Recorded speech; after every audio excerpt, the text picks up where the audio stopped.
and so drastically limiting the number of people both in the House then and in the precincts of and outside of activities of the legislature.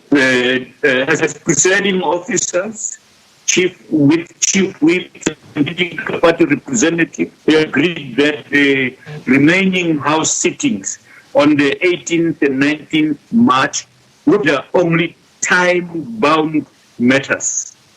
And so members of now fall under the category of essential services in terms of the regulations.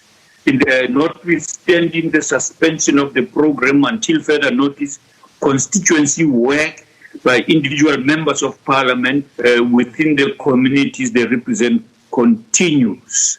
And in fact, up to the 13th of April.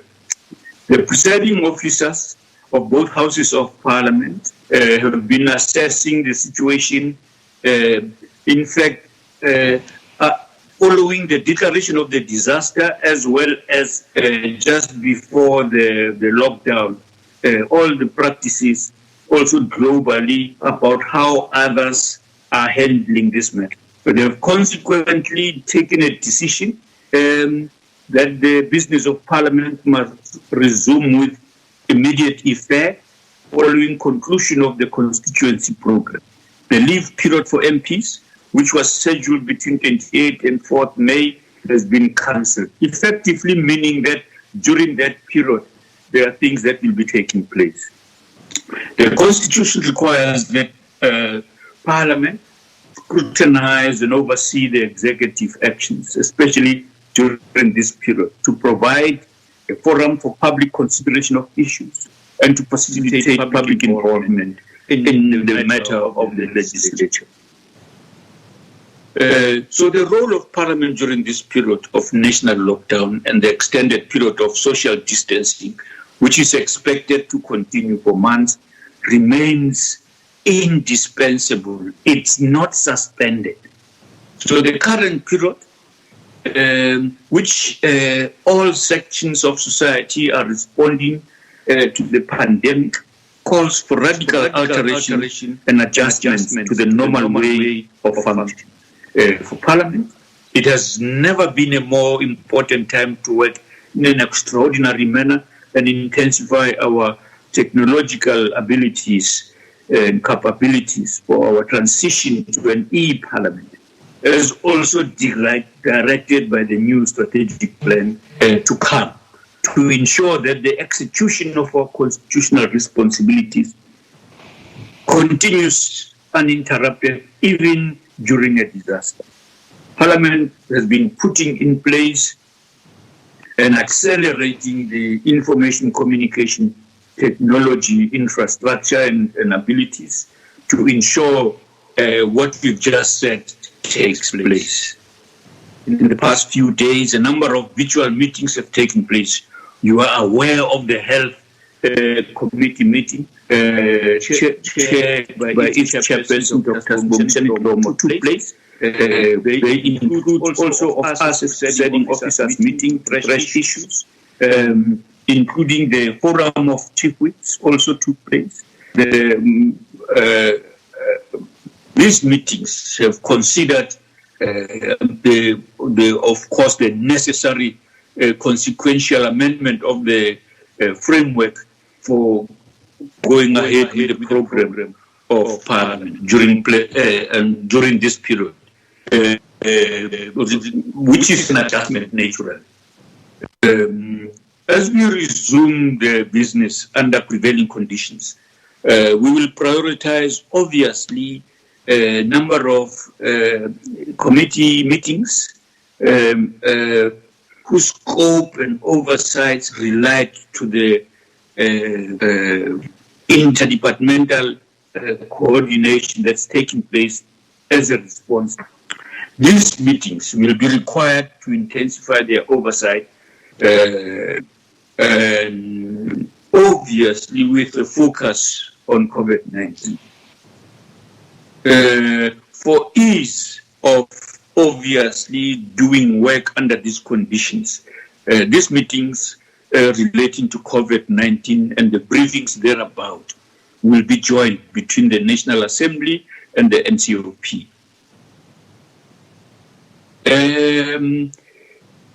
The chief whips naturally meeting in Parliament, we are briefed. We have also agreed to look at the draft guidelines and rules as considered by the presiding officers on virtual meetings and so on. So these guidelines and procedures and so on of periods like these are only in the beginning and will be fashioned appropriately as our experience grows. It is inevitable that sittings of the two houses will have to take place in the manner suggested already, and with the rules that are appropriately that the presiding officers have considered. This will deal with matters needing approval for consideration urgently by the two houses. This matter of questions, written replies, oral questions, and so on, members of will also feature, but this is under consideration for how best to deal with them properly. And information about this will be made available. And the critical one, for all intents and purposes, is the Division of Revenue Bill, which is before the National Council of Provinces. And it is also going to be handled through public involvement and, of course, by public submissions regard to that Division of Revenue. And this will be happening virtually, as we already explained. It is envisaged, give or take, that this bill will be passed around the 2nd of June. We are mindful of the possible revision of the budget by the Minister of Finance, by the executive broadly, in the wake of this pandemic. And we are, in a sense, beginning to think about how we are going to do that. Naturally, the discussions will take place with the executive to understand the details of this matter. We also wish to state that we support fully what the President and his team in the executive have done so far. That they have led the nation through this campaign, and those in the healthcare, law enforcement, the defense, and essential goods retail sectors who are risking their lives to defeat this novel virus require our commendation. We also extend our gratitude to millions of South Africans and residents in our country who continue to heed the President's call at home. And this selfless contribution to combating the spread of this deadly virus. We ought to also express our condolences to those who have lost their lives in our country and elsewhere. It is said that we must have lost them in the manner in which they have through this virus. Our condolences to those families. As presiding officers, we've also decided to support the good initiatives for the Solidarity Fund, and therefore we offer that we too, as these presiding officers here, will contribute 1/3 of our salary for the 3 months, in the next 3 months. So that's the practical ending of the statement with an indication of that. The other parties in Parliament are discussing how they are going to do this, and so they will, at the right time, announce what they are going to do. Thank you very much. Ademuloto, I hand back to you. Yes, no, thank you very much, Deputy Speaker. Is there any remarks from the other presiding officers before I open the floor for questions from the media? Not from me. Okay. Chairperson, Deputy Chair. Broadly covered. Okay. Covered. All right. Thank you very much. I'm just going to, I see on the WhatsApp group, I do not see any questions that have been forwarded. The statement will be released very soon, will be forwarded to the media. But perhaps let me just on this, okay, I'm trying to check the questions.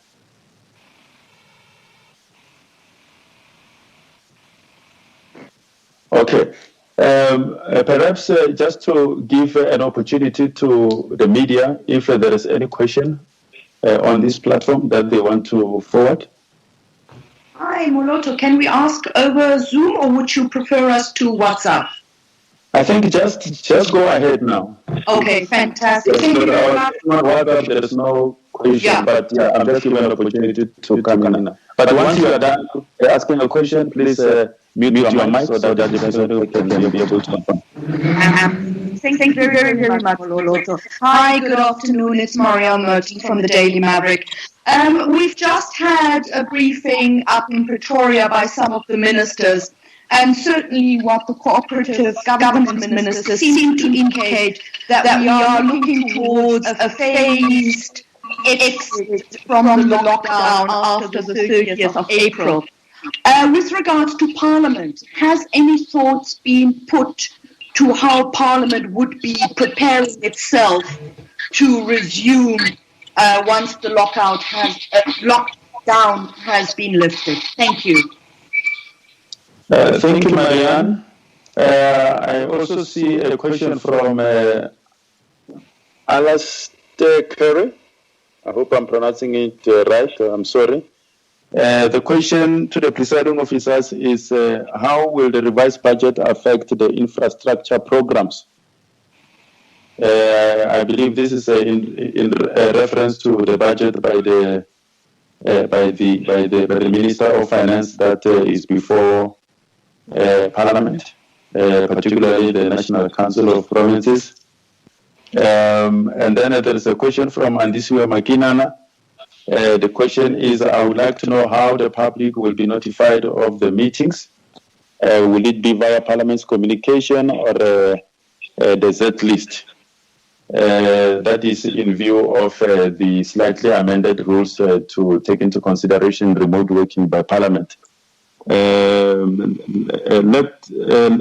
I'll just close it there as the first set of questions for the presiding officers to deal with, and then we'll come with another round of questions as I receive them from the WhatsApp group. Okay. Who's going first? Presiding officers? Okay, let's say that greetings to everyone. On the question of how the matters of the budget are going to be dealt with,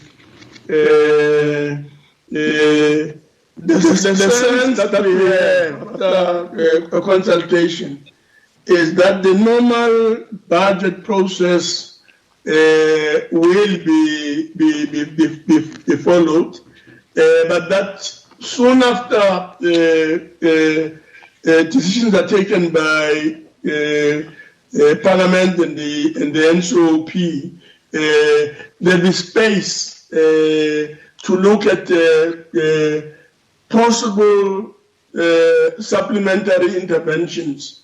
So what one can say is that post the approval of the budget, matters related to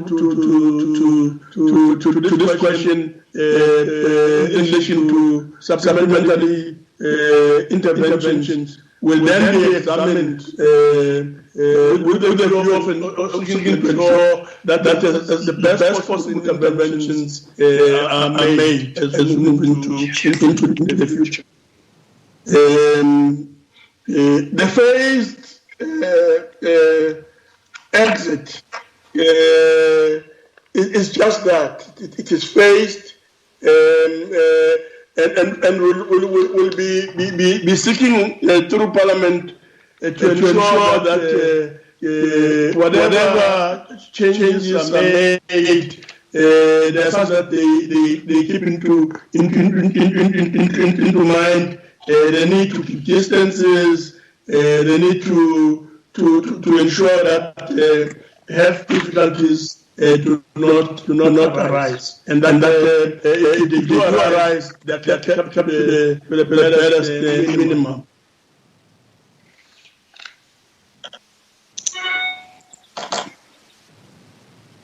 Can I come in?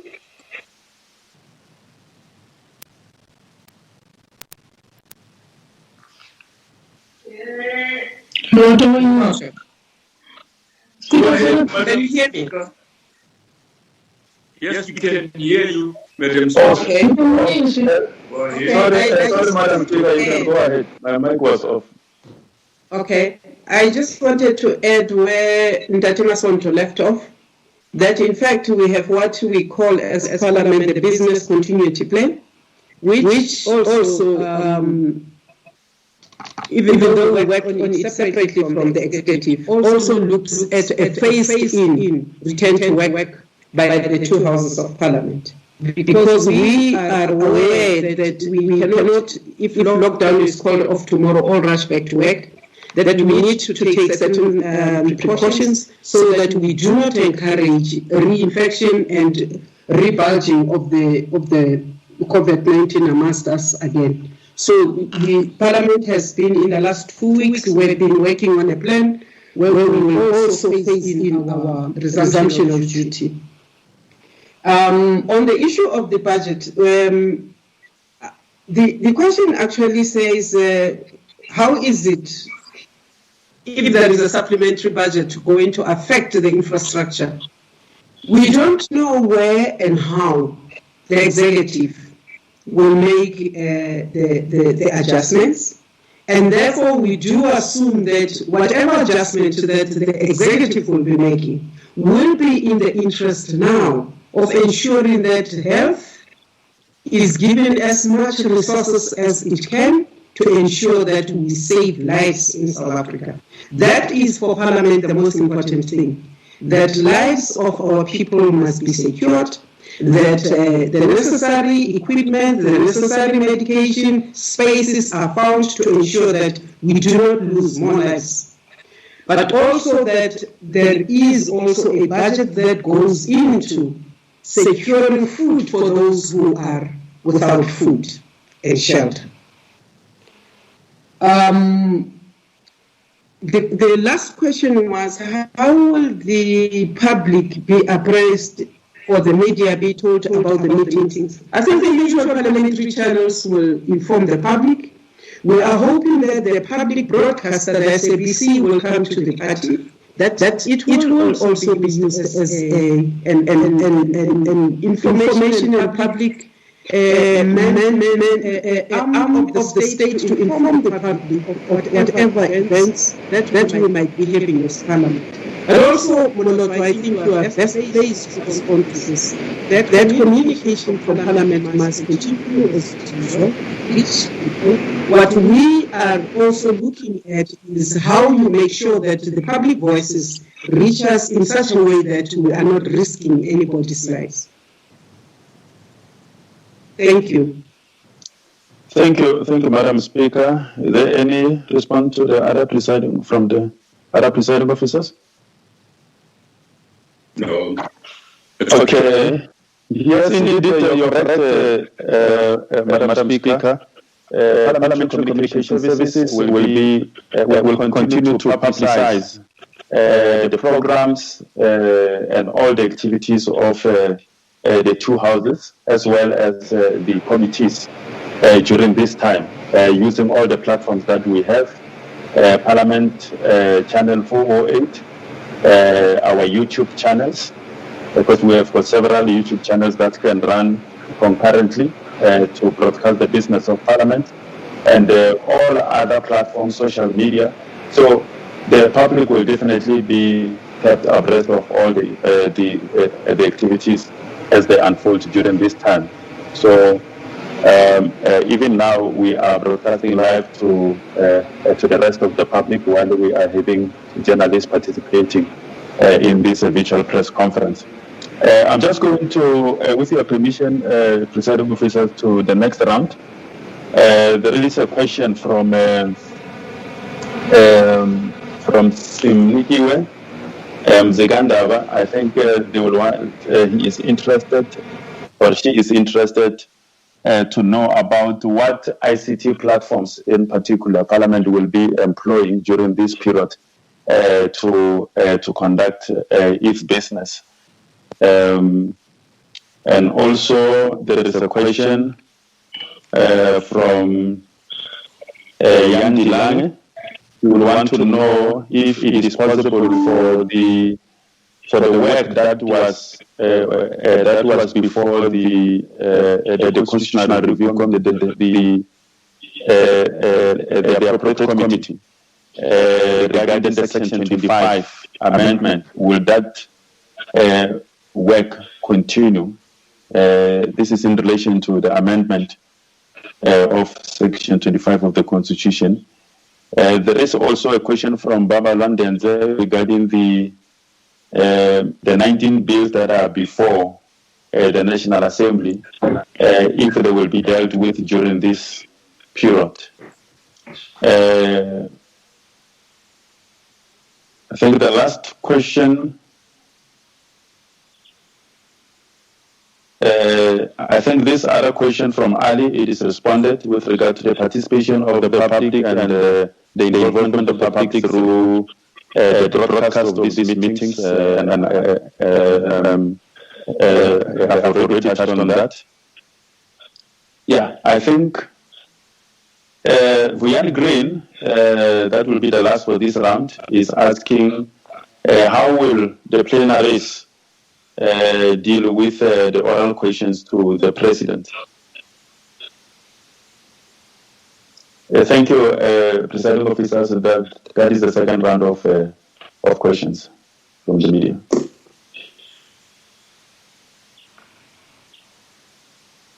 Well, Muloto, you...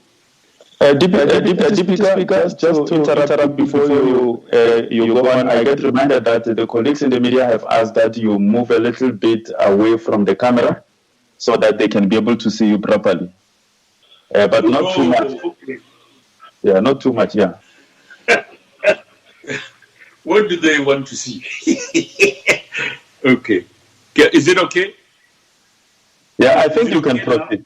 Yeah, you can proceed as long as you don't come too close to the screen, yes. No, I wanted to say that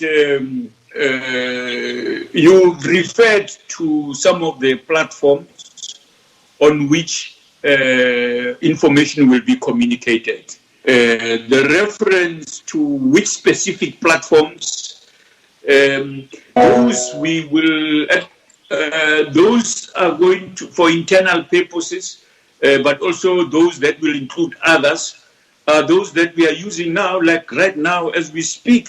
This is one of the ways in which we will use. There are others that members of the media are familiar with.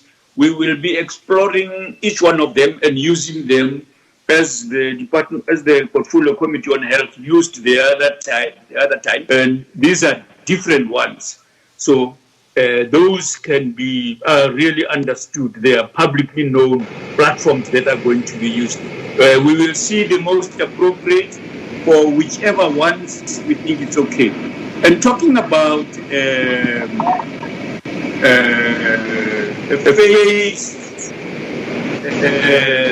lifting of the lockdown in a sense.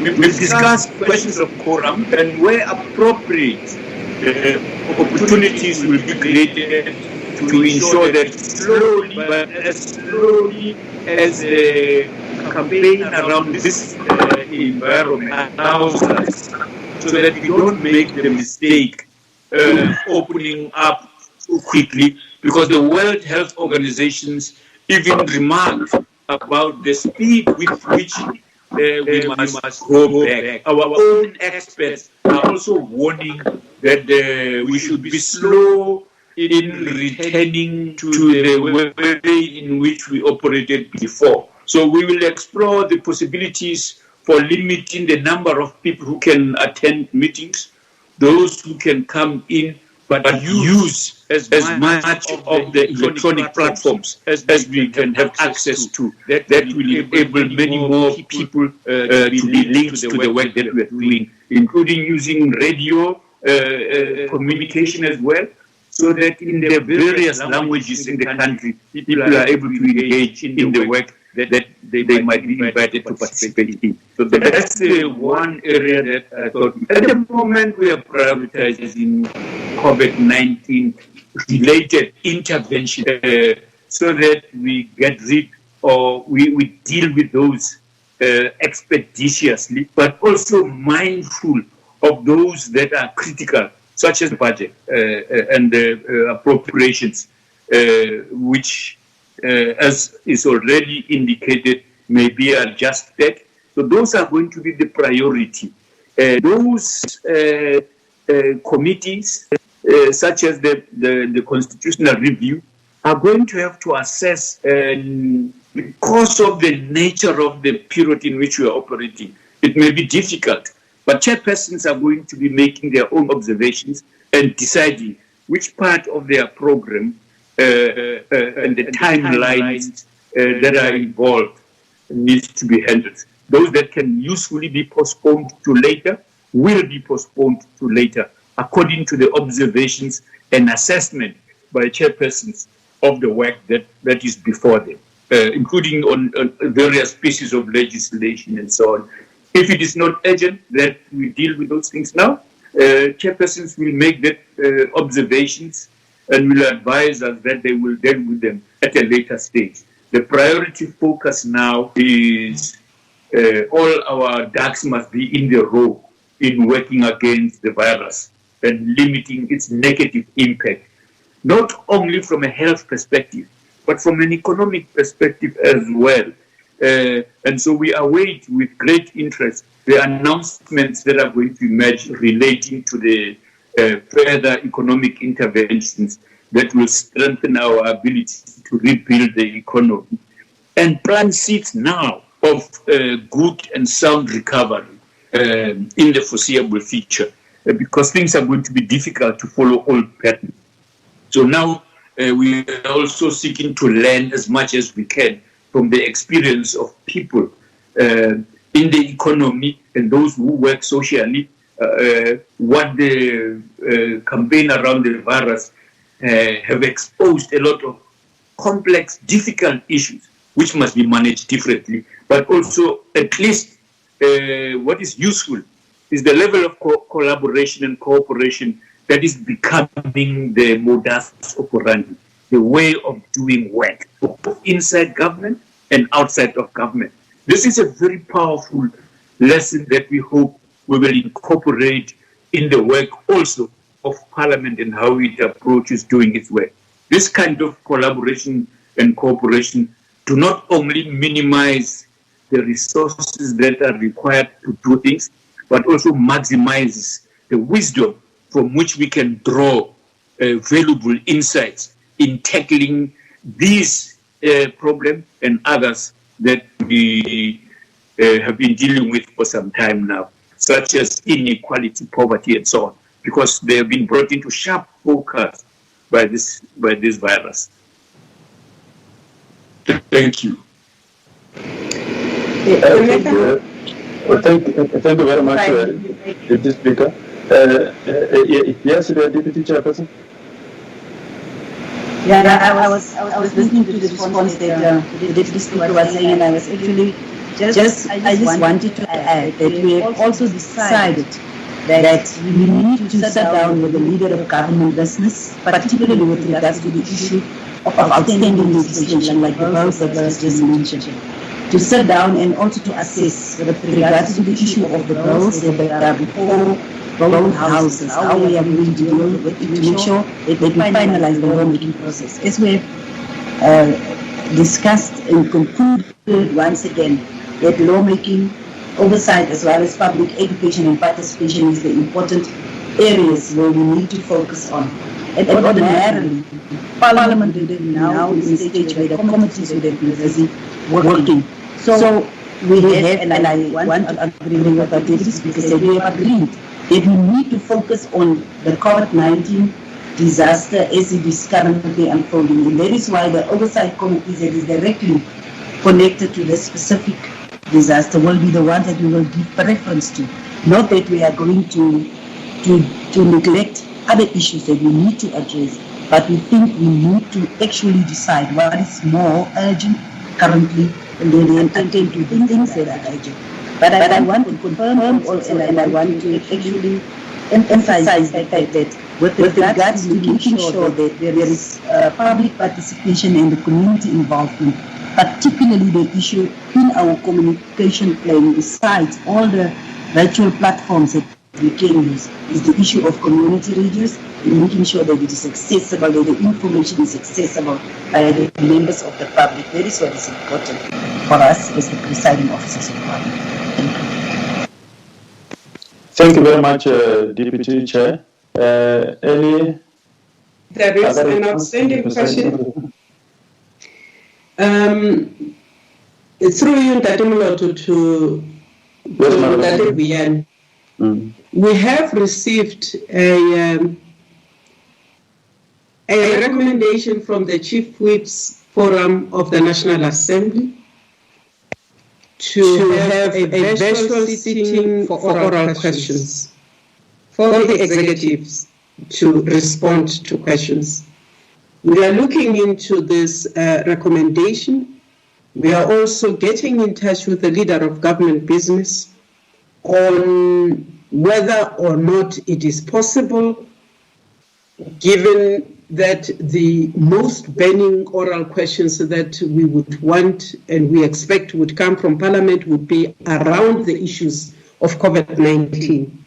So as soon as we have had that discussion with the leader of government business, we'll be able to say, yes, we can go ahead with a session or sessions of oral questions or otherwise. So far, we can just say that we are in consultation over this matter. Speaker, just a last question from Lindsay from ENCA. Is saying, will the Speaker be reconsidering the establishment of the panel to consider the public protector when the business resumes, or will that be put on hold for now? That is Lindsay from ENCA. That matter, I know, is of very, very important public interest. But that matter was put on hold because we had to deal with COVID-19.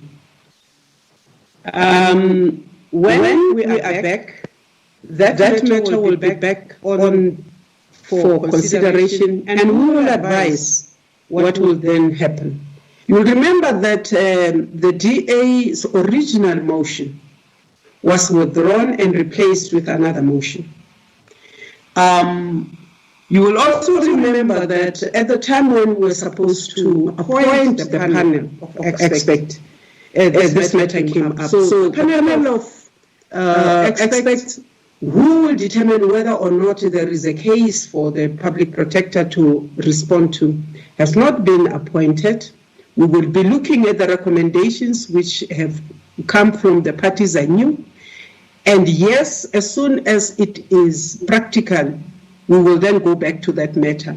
But for now, we do think that South Africa must focus on the business of saving the lives of South Africans.